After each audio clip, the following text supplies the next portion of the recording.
Dashur miq, mirë se takohemi së bashku këtu te emisioni Këndi i Diskutimit, ku sot do të flasim për atë-dheun nga pikpamja islame, do të kuptojmë se pse është amanet ruajtja e atë-dheut për njeriu, një përgjegjësi që fillon nga vetja, por që vazhdon pastaj dhe rritet në të mirë të vendit dhe të shoqërisë. Me ne në studio për trajtuar këtë temë është Hoxha Ekrem Avdi. Mirë se vjen Hoxha.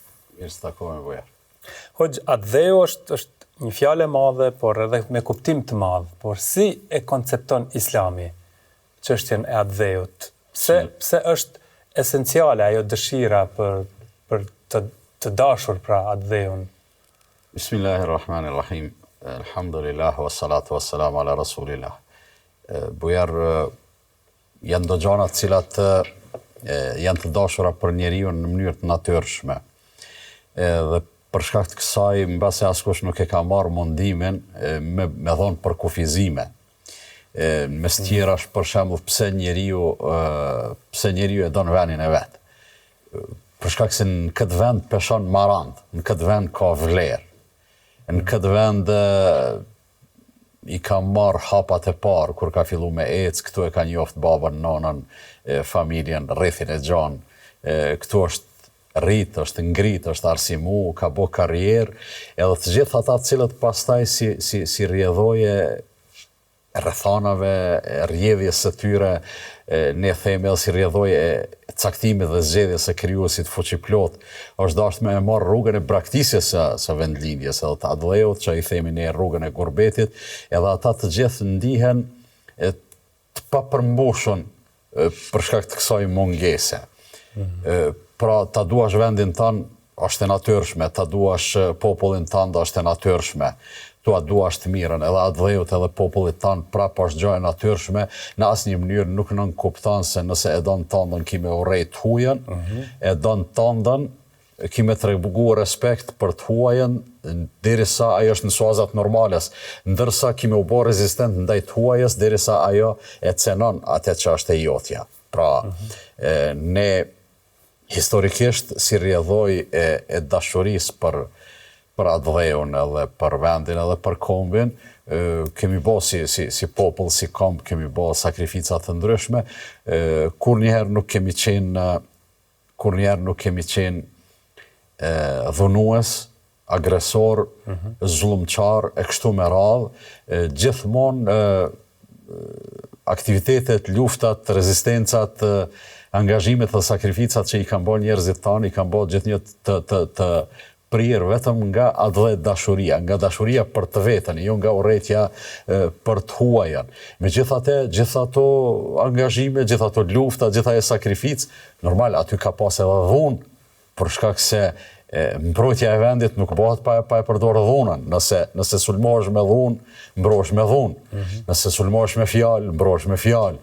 Nëse sulmohesh me kulturë dhe rrezikohesh, mbrohesh me antidotin e kulturës e të ngjashme.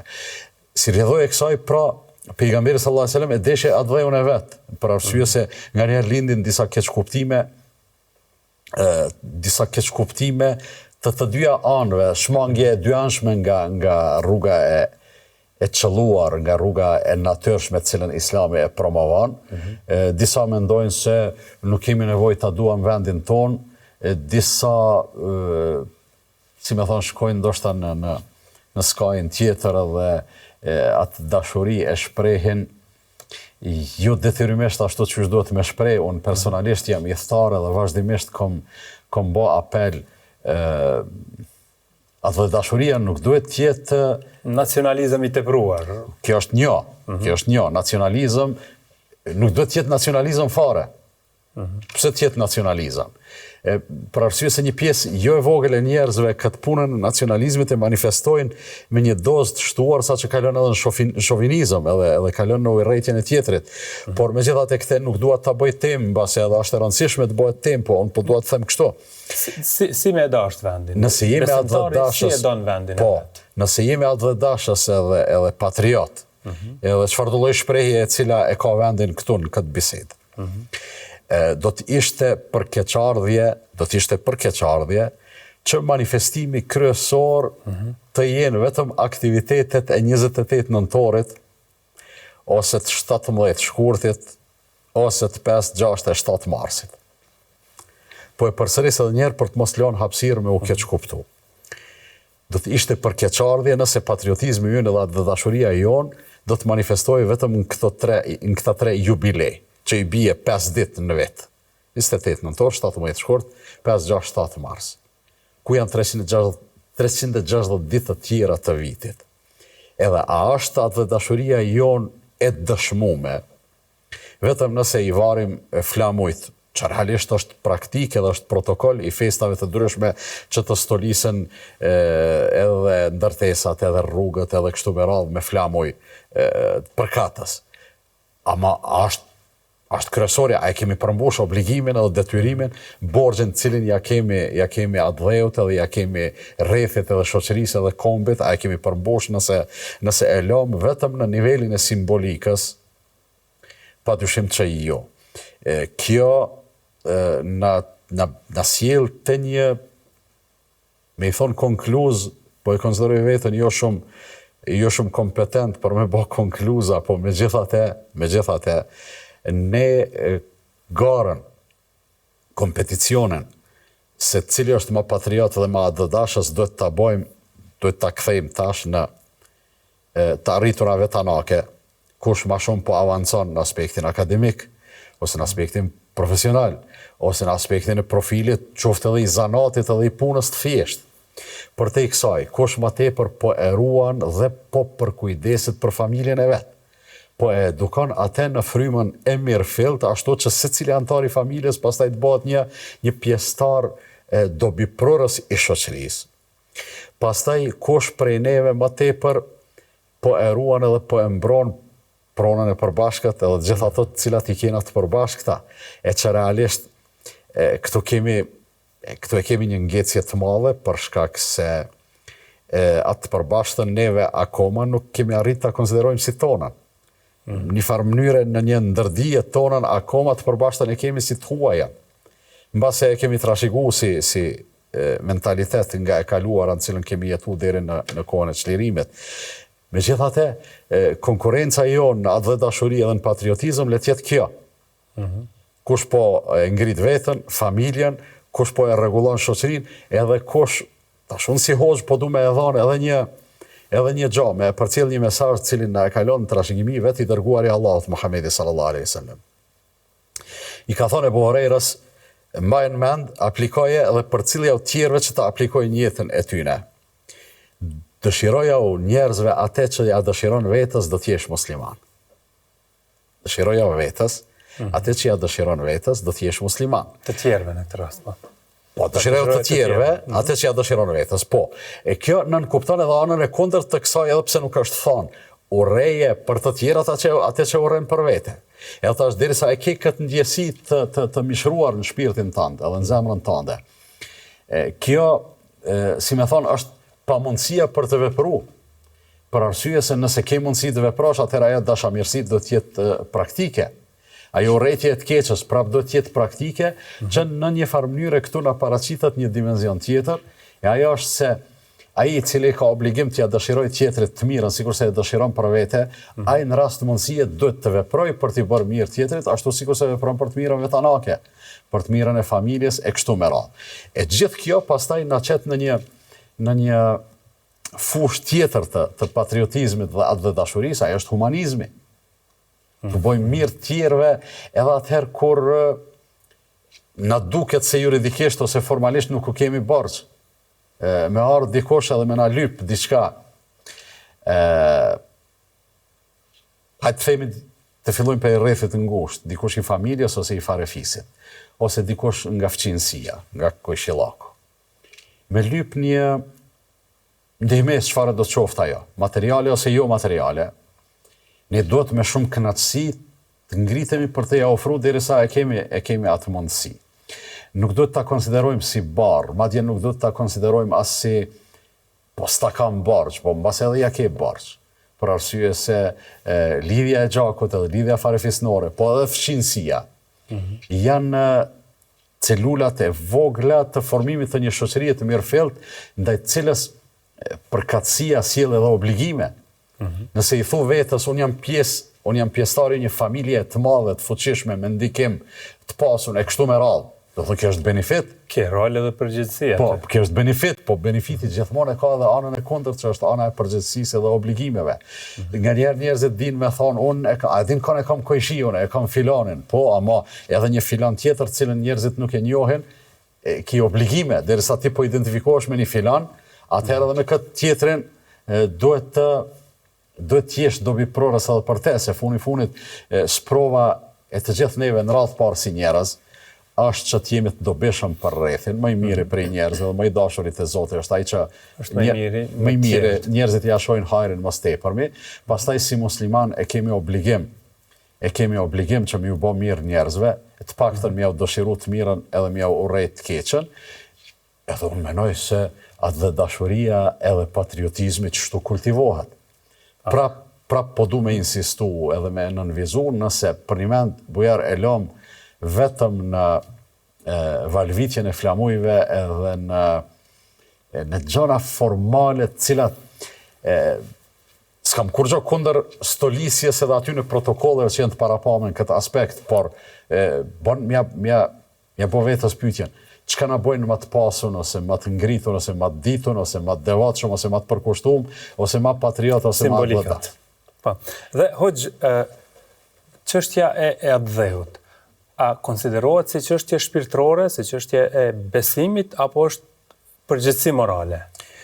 Unë menoj se më tepër lidhet me natyrshmërinë njerëzore, edhe të gjitha ato cilat lidhen me natyrshmërinë njerëzore, nuk është se besimi i eliminon. Besimi i eliminon vetëm ato gjëra cilat janë të dëmshme. Si janë raportet mes besimit dhe adheut? A është feja udhërrëfyese edhe për çështje toksore, të themi? Po, gjithsesi. Kështu do të me thonë, bujar, nëse feja na mëson se t'jesh i dobishëm për të tjerët dhe t'jesh i shpërblym. Vlera jote në qiell, të Zoti pra, kjo është feja, kjo është besimi, me qiellin lidhemi me besim, nuk kemi ndonjë lidhje tjetër. Vlera jote në qiell është ekuivalente me dobin tënde në tokë. E dobia në këtë rast nuk kufizohet me kufizim fetar. Që i bjen, cili do njeri në fytyrë të tokës, pavarësisht identitetit ti, pavarësisht besimit ti, që ty tash e hajrin, edhe ti i bën dobi ati, ti në qiell do t'jesh i mirënjohur dhe do t'jesh i shpërblym. Por jo vetëm në raport me njerëzit, po në raport me kafshët, edhe në raport me ambientin, edhe me të gjitha ata. Madje kemi komoditetin edhe guximin me thonë, edhe kur na dallon besimi me njerëz të caktuar, Allahu i madhruar nuk ka bë kufizime në mirësjellje dhe mbamirësi. Përveç ata të cilët janë armiqësor, atyne nuk u takon mirësjellja as bamirësia. Për arsye se me armiqt edhe me ata të cilët janë tendencios, do të me usjell me rezistencë. Rezistenca pastaj i ka format e veta varësisht prej rrethanave edhe do më thonë është temë që është e qartë një farë mënyre. Mirë po me ata me cilët në dallon besimi, absolutisht nuk ka kufizime që të bëjmë mirë.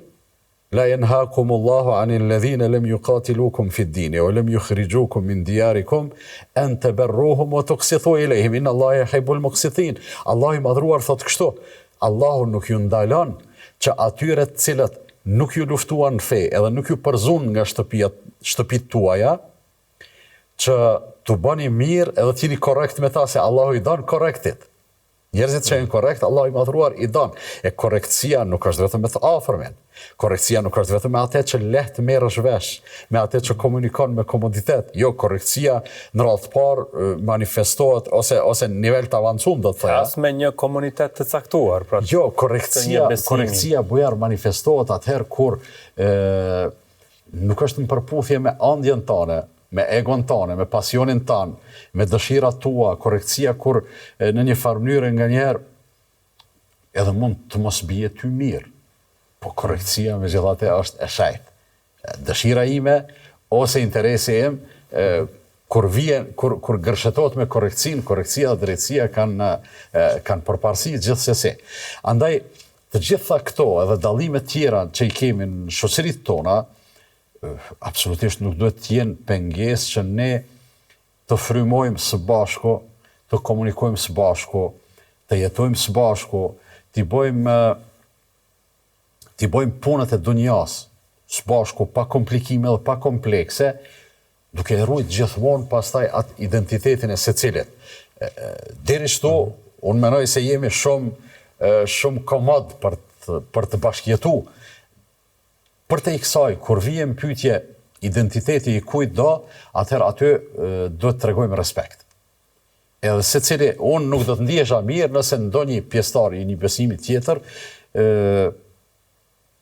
do të hiqte dorë nga besimi vet për me bë çefin mu. Pra, po të kishte shtirje. Tjetër është ajo tema që unë konsideroj se Islami është zgjidhja dhe Islami është feja e Zotit edhe promovoj një gjatë tillë edhe flas për te. Ajo është tjetër, nëse ai me bindje pranon Islamin, gjithsesi mund bëhet çefi. Mirë po me ardh dikush me thonë unë po du me ardh me ty në xhumë, se po du me ardh me ty në xhami, edhe pse s'besoj, po thjesht veç me ta bëu ty çefin, i kisha thonë hiç mos u ladh. As mos nërth me marr abdes, as mos i dath çorapat. Dhe ajo korrektësi nuk e kërkon këtë. Absolutisht. Duhet ta respektojmë, në radhë parë secili e respekton veten për atë që është, edhe kjo është ajo krenaria e cila duhet ta bëj secilin të ndihet komod edhe mirë me atë që është. Për te i kësaj, pastaj respekti, edhe respekti është kornizën vete e cila i ka kufite. Dhe kur jemi te definimi i atdheut dhe në këtë rast vetë prezenca juaj në emision nënkupton edhe atë qasjen fetare ndaj kësaj teme, dashuria për fen dhe për atdheun, a bien ndesh ndonjëherë? Po bëna konkret për me i të i kalu gjithë ato do të thënë fjalët e tepërta ama që fliten. Po, nëse dikush më fton të festojmë duke pi alkohol, bie ndesh, se feja nuk ma lejon. E dikuj tjetër, feja besimi ja lejon, për shembull se alkoholin nuk e kanë të ndalu. Për ndryshe, me dasht mirën vendit, dhe me dasht mirën njerëzve të vendit që jetojnë me ty, feja Islamin në rastin ton, përveç që nuk bie ndesh, ajo edhe të bën ma adhëtar, të bën ma patriot, për arsye se feja gjithmonë insiston. Pra, fetari është më atdhedashës? Unë e them kështu. A është tjetër muhabet mirë, a duhet jetë? Duhet jetë. Fetari muslimani e ka një motiv shtesë me qenë atdhetar. Na folëm deri stash për atë animin e natyrshëm ose atë dashurinë e natyrshme që ka njeriu për vendin e vet, edhe për popullin e vet. Është e natyrshme. Islami këtë e kultivon hala më tepër, e ngrit në një nivel tjetër. Për arsye se ti obligohesh, bëhesh borzli që të bësh mirë të gjithë njerëzve në krejt globin, mirë po kjo shkon pastaj me nivele, se s'mundu me mri, me ju bo mirë për shembull njerëzve në Afrikë, ndërsa i kemi lanë njerëzit tanë këto që kanë nevojë për ndihmën tonë, ne kemi mundësi t'u ofrojmë. Kështu që gjithmonë ekzistojnë listat e prioriteteve që në rastin konkret prioritet janë më të afërmit. Për atë arsye atyne që i kemi më të afërm u kemi barq. Islami e ka rregullu këto deri në disa formalitete që janë, po menoj disa detaje që nga njëherë duket sikur janë banale me i përmend, ose të parëndësishme me i përmend, mirë po e sheh se patriotizmi çtu manifestohet, atë dashuria çtu manifestohet. Për shembull, pjesë e imanit është largimi një pengese nga rruga. Që pjesë e hadithet, e udhëzimit profetik, na ban që të kujdesemi për ambientin. Që realisht është prej gjanave të rëndësishme në përditshmërinë tonë, po që fatkeqësisht në kulturën edhe në mentalitetin tonë kemi bajgin ngecin këtë aspekt.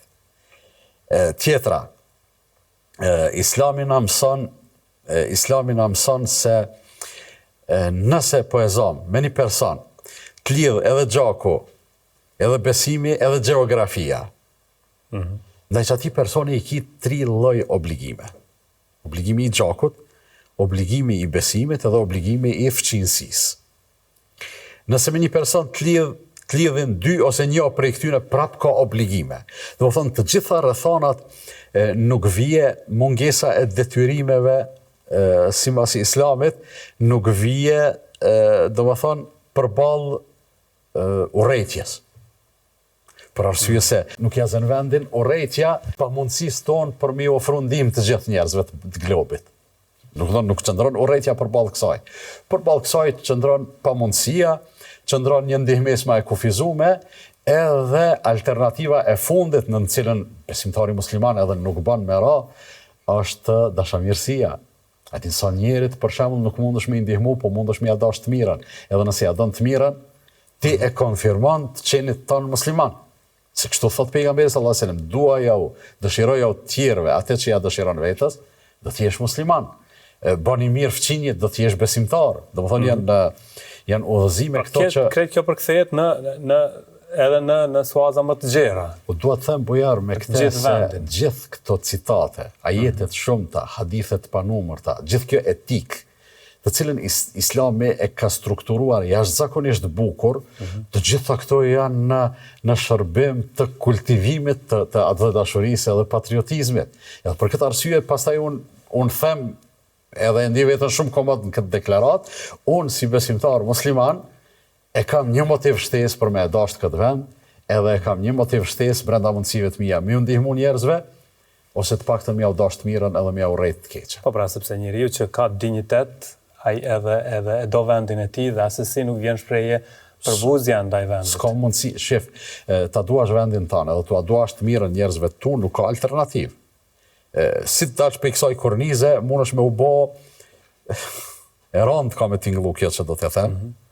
Mundesh me u bë kolaboracionist, ose tralltar, ose çuje çysh dush. Po mos më ja dash vendin tënd të mirën, atëherë kimi ja dash të keqen. E ai që ja don të keqen vendit vet, është kriminal. Ai për arsye se kur e ka atë dëshirë, ai edhe ka me vepru. Çka ka me vepru? Ka me vepru në dëm të vendit, në dëm të njerëzve, në dëm të rendit, në dëm të sigurisë, e kështu me radhë, edhe të gjitha këto padyshim që janë krime, varësisht për peshës. Mirë, do të flasim për çështjet e tjera, sidomos edhe për amanetin në pjesën e dytë të këtij emisioni, andaj ju ftojmë të qëndroni edhe më tej me ne.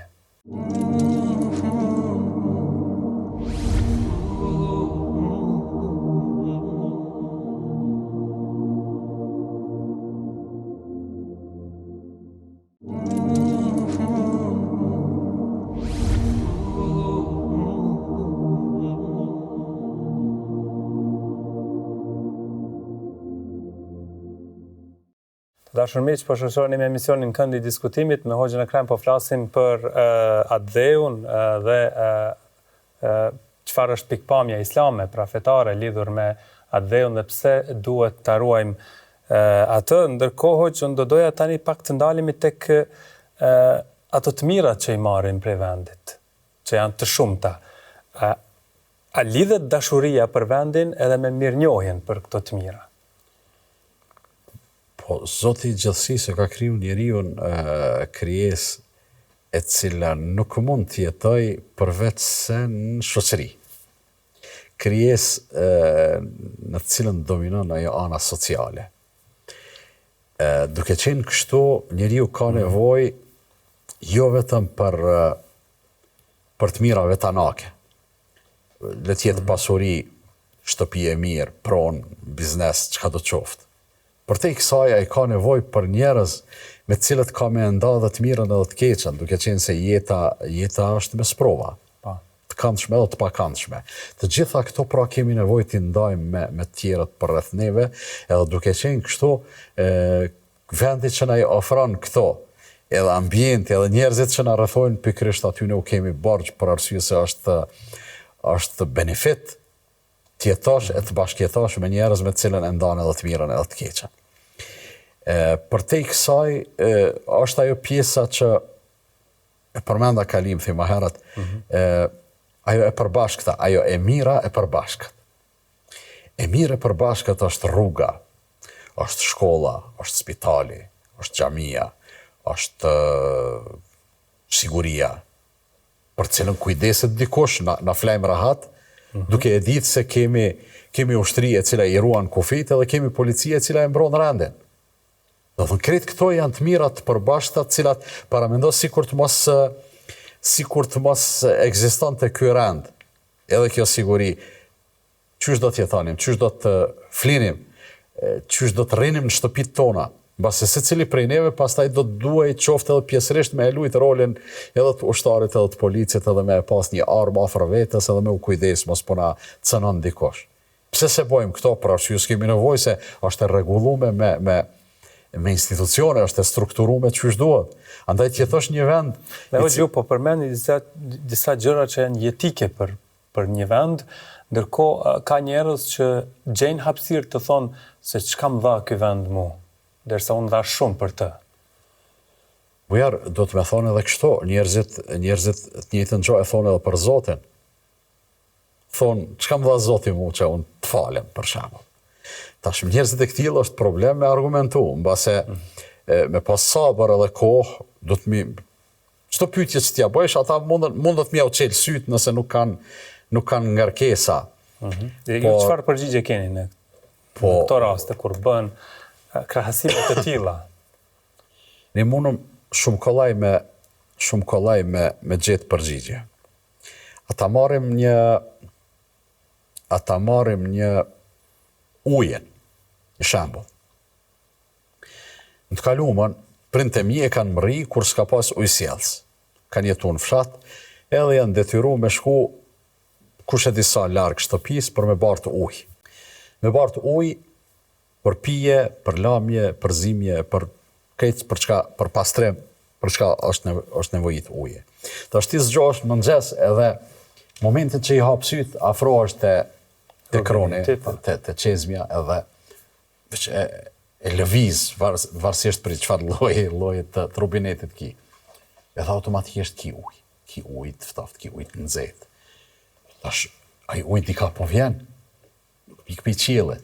Sa hi ujë i shiut pik pe qiellit, por ai pastaj formohet lumeje, rezervuare të ujit e ujësjellse, dikush kujdeset për pastrimin e tij e kështu me radhë. Edhe tash nëse ujin e paguajmë ujin në vendin tonë, ku ka ujësjellës paguhet uje, e paguajmë mas liri prej gjithë artikujve, për atë arsye ndoshta është edhe më i shtrejti. Është realisht më i vlefshmi. Për atë arsye ndoshta e çmojmë më spaku. Dhe si rrjedhoj e kësaj, as na bjen mend me falendëru në radhë parë Zotin për ujin që na e ka dhënë. Pastaj me falendëru edhe kompanitë e ujësjellësit që kujdesen që na me pas ujin në shtëpitë tona, e me i bë pagesat e rregullta. Do të thonë, edhe kjo me qenë mirënjohës, po dhe tjetra për shkak se nuk e vlerësojmë ujin, ne jemi shpërdorues. Edhe unë mendoj se edhe këtu vjen shprehje patriotizmi dhe dashuria. Mos kesh përdorimi i ujit, mos kesh përdorimi i rrymës, i gjanave të ndryshme, kryerja obligimeve çka i ki, do të thonë çka janë obligime që u themi ne nga njerë qytetare e tjera, që të formë manifestohet në mënyrën më të mirë atë dhe dashuria, për shkak se nëpërmjet kësaj vendi yt pastaj funksionon në mirëqenie. Paramendo këto ditë që jemi të shtashën, çdo ditë të fundit nëntorit, po i lexojmë problemet me transportin publik. Problemin me kompanitë që merren me grumbullimin e mbeturinave. Ne nuk e çmojmë punën e tyre sa duhet, edhe themi hajt se ata nganjëherë edhe me ofendim, ata janë bërllogëgji. Mirë po tash kur po e vrej një lloj panike kur kompanitë e mbledhjes mbeturinave s'po them po kërcënojnë, po paralajmërojnë se si pasojë mungesës mjeteve dhe të pagave tyne, s'do të jenë në gjendje me i mbledh mbeturinat. E dini çka bëhet me neve veç një javë mos me i mbledh mbeturinat. Thonë, jeta bëhet shumë e rëndë. Për çka? Për një gjatë cilën ne, si qytetar, shpesh herë nuk e vlerësojmë. Andë vërtet, kur sprovohemi pikrisht aty, e marrim vesh. Me të nalë ujë 6 orë, ose 10 orë në ditë, e merr vesh çka është uji. Me të nalë rryma, e merr vesh çka është rryma. Zoti na rujt me mbet pa bukë. E kupton edhe vlerën e asaj bukës së 2 apo 3 ditëve të cilën e ke hedhur në mbeturina. Të gjitha këto pra, atë dashuria dhe patriotizmi nuk është vetëm folklor. Unë menoj se folklori është i fundit. Kur them folklor, e kam për qëllim manifestimin përgjithësi, qoftë edhe në formalitet, veshja kuqezi, ose bartja e plisit, ose stolisja me flamuj, ose këngë të ndryshme. Kjo është e fundit. Para kësaj, atë dashuria dhe patriotizmi është politik, është ekonomi, është rujtja e ambientit, është arsimim, është shëndetësi, është ofrimi shërbimeve publike e të ngjashme, është korrektësi prej anës së secilit në punën që e kryen. Është besnikëri, e çon nisan me ndreq edhe të thot në rregull, je paguaj kaq, mas 2 ditëve s'ke kurfar garancione. Pse? Për arsye se e ka bë punën shkele shka. Kjo nuk është atë dashuri. Amaneti dhe atdheu. Në fakt, çfarë amanet, çfarë trashëgimi është atdheu për njeriu? Besoj që secili prej neve i ka të fresta fjalët e poetit, më mëdhej quhet toka ku më ka rënur koka, ku kam njohur më e atë ku më nje dhe guri that. Ku është amaneti këto? Amaneti është për shkak se tash po e elaboroj edhe nga aspekti shpirtëror, fetar. Zoti ka dashur që ti me lind në këtë vend. Përveç kësaj për i prindërve tu, të cilët mes tjera që kanë edhe përkatësinë etnike. Edhe çdo kundërshtim i kësaj është në një farë mënyre sikur me i gjetë vrejtje zgjedhjes së Zotit. E s'do të duhej, s'kemi nevojë, për çka? Për çka me u ndi inferior pse je shqiptar? Mos u ndi inferior, ndiu komod. S'ki nevojë as superior me u ndi, se si shqiptar me automatizëm nuk je më i mirë se një pjesëtar i një etnie çfarë do të qoftë ajo. Janë vlerat, janë qëndrimet, bindjet, veprat ato që të bojnë më të mirë, me më shumë vlerë ose me më pak vlerë. Thot pejgamberi sallallahu alaihi wasallam, nuk ka vlerë Arabin ndaj Arabit, as jetës përveç se me devotshmëri. Do thon vlerën e përcakton ajo që ti mundesh me zgjedh, vlerën nuk e cakton përzgjedhja e Zotit. Nuk mundesh me u lavdu ti me thon unë jam i mirë, meritoj respekt, pse? Se jam shqiptar. Ti nuk zgjohet që ti je shqiptar. Ishte Zoti ai që zgjodhe. E tash këtu balansi ku arrihet, ndihu komod. Edhe krenar me atë që je, po mos u bëj burravec. Mos u bëj shovinist. Mos i urrej tjerët për shkak se nuk janë sikur ti, se fundja njerëzit janë të ndryshëm, Allahu i ka kriju të ndryshëm që të njihen ndërmjet vete, të pranohen si të këtillë, jo të urrehen edhe të luftojnë ndërmjet vete. Emaneti pra këtu është që të ndihesh komod, edhe të bashkëveprosh me këtë që ka qenë zgjedhja e Zotit. As mos u mundo që mirësia jote me shku dikun tjetër larg, derisa se ke përmbush këtë rrethin e afërt, as mos u ndi keq me thonë të shakon diçka tjetër, ose të kisha jetu dikun tjetër, ose kështu me radhë. Funit, njëri edhe mund të me zgjedh vendin ku po jeton, por identitetin megjithatë e ka dhe absolutisht s'ka nevojë ta mohoj. Dhe në anën tjetër hoxh, dëmtimi i vendit. Nga njëherë konsiderohet vetëm përmes veprave, por në fakt a dëmtohet vendi edhe përmes mendësive negative. Padyshim që po, për arsye se mendësia është ajo e cila i prodhon veprat. Por mendësia në një farë mënyrë se dia bën me thonë është relative për shkak se ndryshon edhe ndikohet. Për shembull, një brez më herët, kur them e kam përcjell 25-30 vjet më herët, mendësia jonë kolektive ka qenë më ndryshe. Edhe atë dashuria është përjetuar më ndryshe. Për arsye se kemi qenë të vetëdijshëm ne edhe gjeneratat më të vjetra se ne. Po flas për një kohë kur unë kam qenë fare i ri. Ka qenë mendësia se ne e kemi një breng të përbashkët që është okupimi, edhe çlirimi, edhe të gjithë secili prej kandit vet ka vepruar në arritjen e atij synimit, të asaj jetësimit të asaj aspirate. Sot që jemi të lirë, mendësia ka ndryshu. Sot kemi fillu të mos e shohim njëri tjetrin si vlla, si bashkombas. E shohim njëri tjetrin si konkurrent, madje edhe sikur ti shkon në nivelin e kësaj të konkurrencës prap do të ishte deri diku e pranueshme. Kemi filluar të armiqësohemi ndërmjet vete. Edhe kjo është skajshmërisht edhe e rrezikshme, edhe e rëndë, edhe e papranueshme. Për arsye se nuk duhet të armiqësohemi derisa nuk ka arsye për armiqësi. Nga se Ti jetosh në këtë botë, detyrimisht kemi u përballë me armiqësi të ndryshme. Ekzistojnë, sikurse ekzistojnë ato forcat e mira dhe të mbara, ekzistojnë edhe forcat e errta. Por ne nuk do të prodhojmë për njëri tjetrit armik pa nevojë. Ajo që realisht në këto vitet e fundit më shqetëson shumë bujar, është pikërisht një diskurs i papranueshëm i komunikimit ton shoqëror. Ne përçahemi dhe armiqësohemi për diçka që ka hapësirë me pas mendime dhe çësje të ndryshme, sikurse është politika për shembull, pikpamje të ndryshme, edhe ne do të duhej, në radhë parë ato do të duhet të na ofroheshin si begati edhe si pasuri, ofertat politike, programet e ndryshme politike, ngjyrat politike. Mirë po t'i marrim ne ato e pastaj si me thonë, të grindemi ndërmjet vete deri në armiqësi.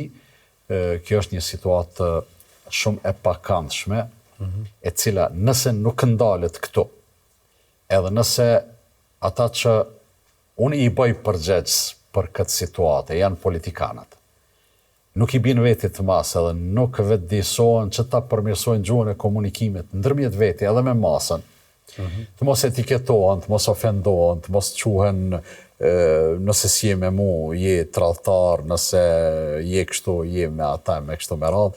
Nëse nuk ndron kjo mendësi, frika ime, dhe është Zoti që kur të mos realizohet kjo që më bezdis edhe më frikson, frika ime është që mundet me eskalu në gjona konkrete të armiqësisë.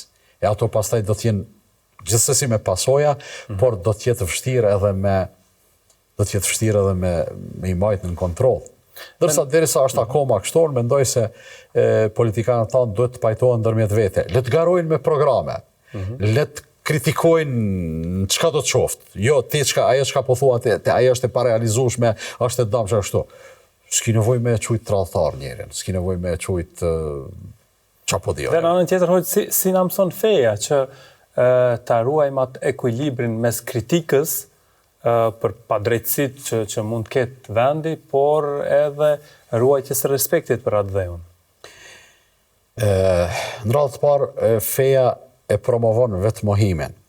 Të edhin besimi islam me të gjitha manifestimet e tij, edhe ato shpirtërore, edhe ato të përkushtimit formal që është ibadeti, edhe ato intelektuale, kështu me radhë, e lufton egoizmin. Egon njerëzore, Islami e lufton fuqishëm. Jo që e lufton deri në zhbërje, për arsye se ajo është pjesë e qenjes tonë dhe s'ka mundësi të zhbëhet. Mirë po e lufton derisa e shtyp, derisa të fut atë nën kontrollin tonë. Pra njeri i mirë llogaritet ai, jo ai që s'ka ego, se është e paimagjinueshme, por ai i cili egon e vet e ka nën kontroll. Ai që egon e vet e ka nën kontroll, pastaj kur flet, ai e flet të vërtetën edhe nëse nuk është në përputhje me atë që egoja e tij insiston. Pra, besimtari musliman e flet të vërtetën edhe atëherë kur mundet me i ra keq. Kur e jep kritikën, nuk e jep kritikën me mlef. Besimtari e urren gabimin, po jo detyrimisht. Jo detyrimisht. Kur them jo detyrimisht, nuk përjashtohet mundësia edhe tjetrës. Mirë, po jo detyrimisht me urrejt atë që e ka bë gabimin. Besimtari musliman edhe kur kritikon atë sa është nevoja, mirë po e ruan balansin një njeri i cili e ka një gabim, ndërsa i ka 99 të mira, nuk i çon poshtë, nuk i asgjëson ato për shkak të një gabimi. Edhe tash të gjitha këto sikur sidomos kur vjen shprehje vendi, pra të gjitha këto tash sikur të aplikoheshin, do të vinë në një situatë në cilën bashkëpunimi, koordinimi, mirëkuptimi, komunikimi i mirëfillt do të ishte ai parakushti për një përmirësim kolektiv të gjendjes. E thot shumë bukur, mrekullueshëm e thot i dërguari sallallahu alaihi wasallam, kur flet e jep shembullin e mënyrës së të bashkëjetuarit kolektivisht në mes njerëzve. Thot shembulli i njerëzve është sikur se shembulli i disa udhëtarëve që udhtojnë me një anije, ku disave u ka ra hise të qëndrojnë lart në kuvert, disa në brendin e anijes, edhe tash bëhet fjalë këtu për ato anijet e këtyne hershët. Thot këta që lëndrojnë anije, këta që janë poshtë, u nevojitet uje. Gjithmonë do të hipin nalt, të marrin ujë prej lumit, liçenit, detit, prej kudo që janë të lëndru, edhe me të kthy poshtë, ju shkon mendja, thonë, ne jemi duke i bezdis ata bashkëkohëtarët tanë nalt. Pse nuk e bëjmë një vrim këtu të na futet uji drejt për drejt? Ata lart duhet të thotë jetë vëmendshëm edhe të mos i lënë ta ndërmarrin atë veprim. Për arsye se nëse e hapin një vrim, ata do të mbyten të gjithë. Neve kemi nganjëherë njerëzit thonë, sa është puna ime, atë çka bojnë njerëzit, jo, është puna jotja. Nëse e sheh një punë të keqe duke u bën në rrugë, nëse mundesh me ndale. Nëse mundesh me këshill, prap këshilla, edhe të mos bëhet më e madhe. Nëse kur gjos mundesh me bë, është ajo fetarisht, është ajo urrejtja me zemër, që është niveli më i ulët i imanit. Mirë po unë do të thoja nëse s'mundesh, kap telefonin edhe lajmëro aty ku ata munden me ndal të keqen. Edhe ne hala edhe këtu se kemi kthy atë mudin, do më thonë prej policia armiqësore të policia miqësore edhe jona. Edhe sikur hezitojmë hala me thirr një anë dyshin, derisa e shohim një vepër të keqe, tron, nganjëherë edhe krim duke u kry. E tash njeriu kur e mban egon e vet nën kontroll, atëherë ai nuk kushtimisht po them ai nuk sheh tjetër përveç si mirësisë.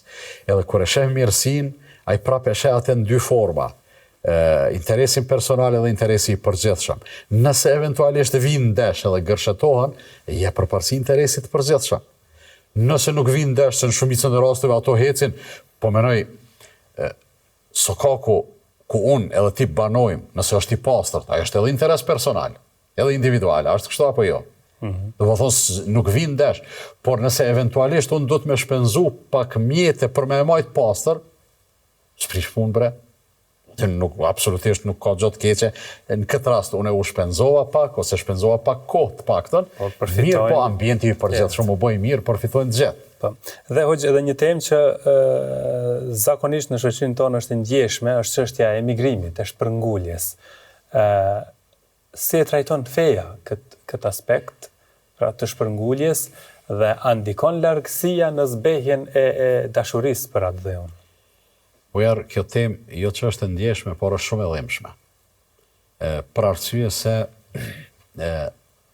duke qenë se ndodh gradualisht, neve nuk kemi arrit të alarmohemi. Megjithatë, unë mendoj se jemi në një gjendje alarmante. Të gjithë ne, po menoj, edhe në xhami po e zom, e vrem zbehjen e prezencës së xhamatit, mirë po duke qenë se nuk mbajmë evidencë, edhe nuk kemi shumë shënime me ditë se për sa përqind është paksu popullata. Mirë po ata që punojnë në arsim, në përshkolla, ata e dinë sakt. Për arsye se mbajnë evidencë për prezencën e nxënësve, edhe e dinë sakt se sa është duke u zvoglu popullata si pasojë e emigrimit. Një gjë duhet me e thonë, është e rëndësishme. Emigrimi është proces i cili e ka shoqëruar njeriu gjatë gjithë ekzistencës së tij. Edhe kur s'ka me u ndalë. Si të këtill, Kurani e pranon si diçka të natyrshme, zhvendosin këtu aty për arsye të ndryshme, edhe arsye të sigurisë, edhe arsye ekonomike, edhe materiale, edhe të ngjashme. Megjithatë, ajo që po ndodh te ne edhe që unë për një mend jam i shqetësuar për këtë, është një emigrim i pakuptimt. Po e vrem se një pjesë e njerëzve i braktisin punët e tyne, janë marrëdhënie pune, ndoshta të dy bashkëshortët, marrin të ardhuna, nuk po du me thonë të mira, solide marrin për një mbjetesë të dinjitetshme, kanë shtëpi ose banesë, dhe megjithatë akoma mendojnë ta braktisin vendin edhe shkojnë dikun tjetër, ta fillojnë një jetë të re që realisht janë të e qitë vetën në sprovë, për arsye se të fillosh jetë të re, posaçërisht si familje, nuk është e lehtë. Se të gjitha gjana dush me i fillu prej zeros, e kjo padyshim që ka kostën e vet. Andaj, tash që realisht edhe lëvizjen e kemi të liberalizuar, do të thonë nuk është vështirë me shku, me vizitu edhe Evropën, edhe vendet e ndryshme të zhvilluara, të avancuara. Shko sheh mas pari.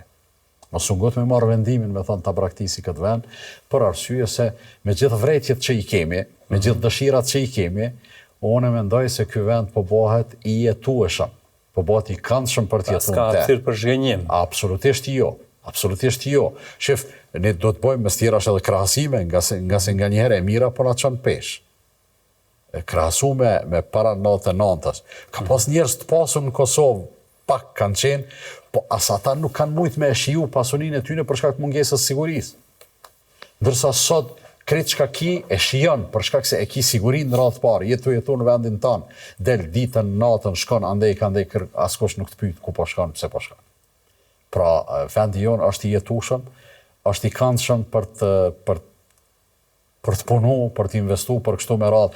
I dëgjojmë edhe ata një pjesë të cilëve mbase ma shumë kanë mlef se që janë ankesat arsyeshme. Po kallaj ju, keni bo kështu.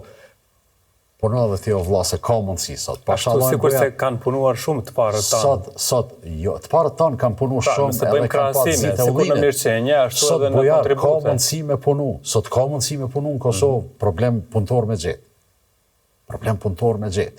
Tash nësi e punëtor të edhe në Kosovë, kime bo standard, jo vetëm me andru qysh me elon këtë vend. Falenderoj shumë, Haq. Falenderoj të t'ju ishte kënaqësi që bashkëbisedon.